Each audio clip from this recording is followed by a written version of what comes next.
About India के बारे में सवाल है, ये सवाल नाम तो इन्होंने नहीं लिखा है, यूज़र नेम अवनी फैशन है। अबाउट इंडिया इस लेवल पर वेल्थ क्रिएटर बनेगा क्या? ये इसको 10 साल रख सकते हैं, इसमें 1 लाख लगाना चाहते हैं। कैसा रहेगा अबाउट इंडिया? हाँ, हमारा कवरेज है और हमारे पास मतलब शायद ये सदियों से ये हमारे कवरेज में रहा है, हमारे पास है। बहुत ही हाई क्वालिटी कंपनी और जैसा आपने बोला वेल्थ क्रिएटर तो ये पोर्टफोलियो स्टॉक ही रहना चाहिए।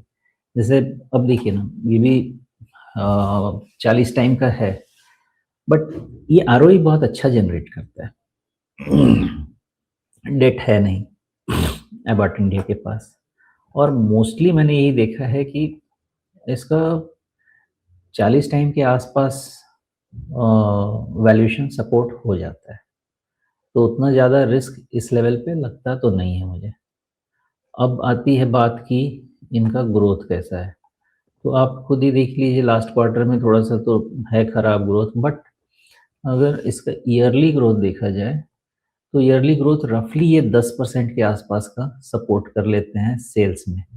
मार्जिन बहुत अच्छा बनाते हैं, आरओई बहुत अच्छा बनाते हैं, और इसलिए इनकी प्रॉफिटेबिलिटी हमेशा अच्छी रहती है।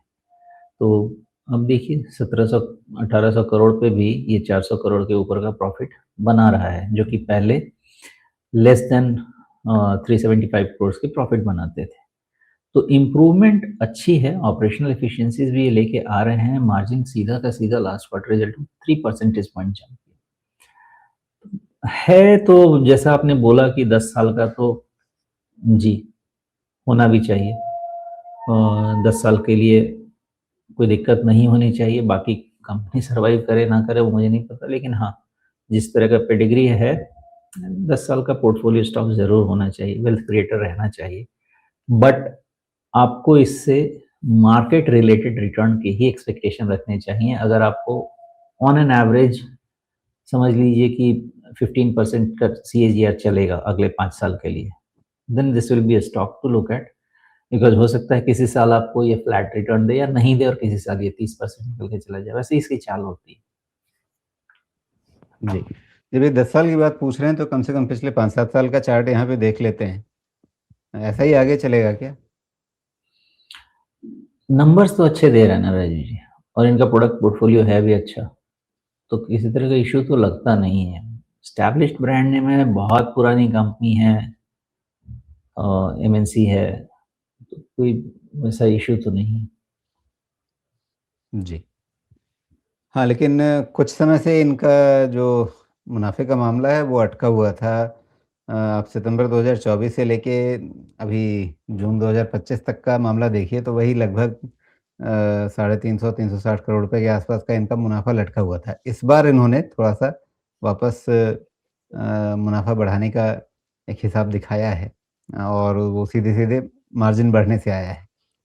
तो क्या अभी जो ये गिरावट वाला दौर चल रहा है, इसमें आपको लग रहा है कि कहीं पे ये बॉटम बनाता हुआ दिख रहा है? क्योंकि लॉन्ग टर्म ट्रेंड ये ट्रेंड लाइन बहुत साफ नहीं बनेगी। आप इसमें बहुत ज़्यादा आपको मार्जिन ऑफ एरर लेना पड़ेगा। लेकिन क्या ये भरोसा बन रहा है कि जो गिरावट चली थी यहाँ 37,000 से लेके अभी 27,000 के आसपास तक आई, कहीं पर ये गिरावट थमती हुई दिख रही है अभी?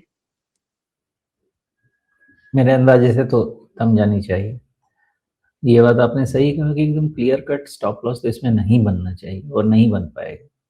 इसमें वो कुछ सिर्फ़ एक विज़ुअली करना। आपको एक समझ में आता है कि हाँ, अपने लोअर एंड के पास या लोअर रेंज के पास पहुँच रहा है।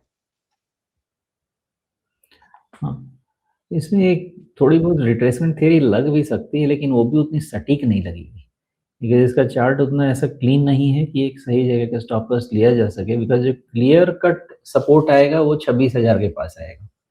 बट अगर ऐसा भी मुझे लगता तो है कि सपोर्ट तो बन ही रहा है इसका। ऑलमोस्ट 27,000 के पास तो सपोर्ट हो जाना चाहिए। बट अगर एक्सटेंडेड लेवल 26,000 के पास भी लेते हैं, तो अभी क्लोज है आपका 20 कितना है 28,500।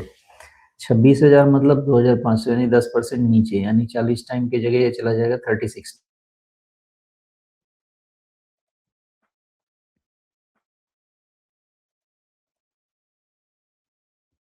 जी।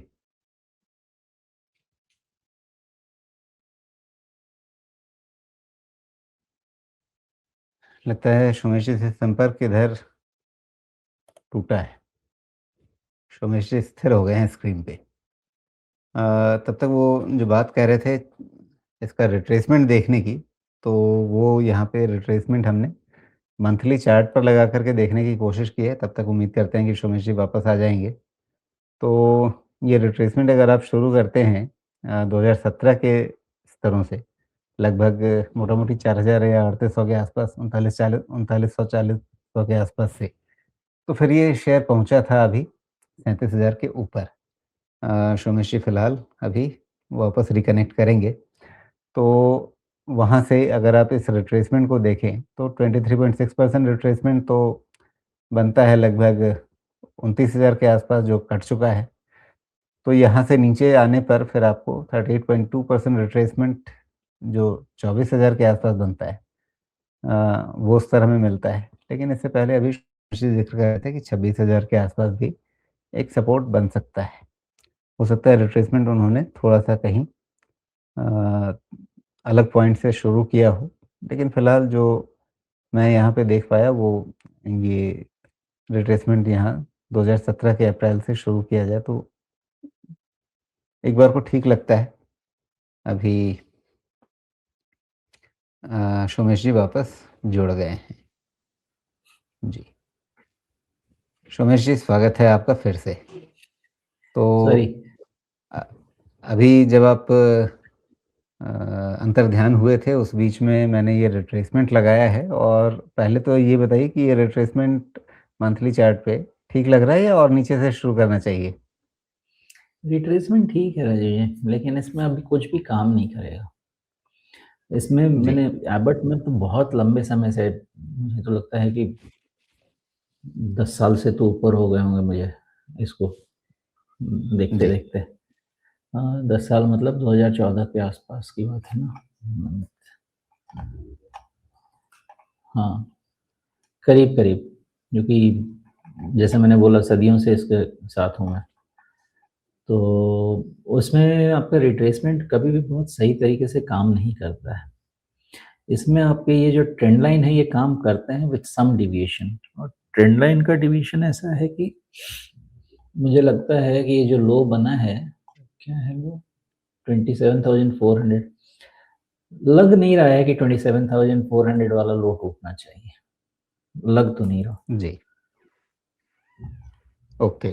तो फिलहाल अभी इसी पे उम्मीद रखी जा सकती है, और अगर हम ये उम्मीद रखें कि 27,400 के नीचे बहुत नहीं जाएगा, तो अभी 28,750 के आसपास है। उस हिसाब से रिस्क मैनेजमेंट को ध्यान में रखते हुए हमारे दर्शक अपना फैसला कर सकते हैं। अभी जो इन्होंने पूछा था कि क्या ये 10 साल के लिए निवेश करना चाहते हैं, तो अगर निवेश करें, पैसा लगाएँ, तो फिर इस बात को ध्यान रखें कि चीज़ें ठीक लग रही हैं, लेकिन कहीं पर आपको एक रिस्क मैनेजमेंट के हिसाब से कोई पॉइंट एक ध्यान में रखने की ज़रूरत होगी।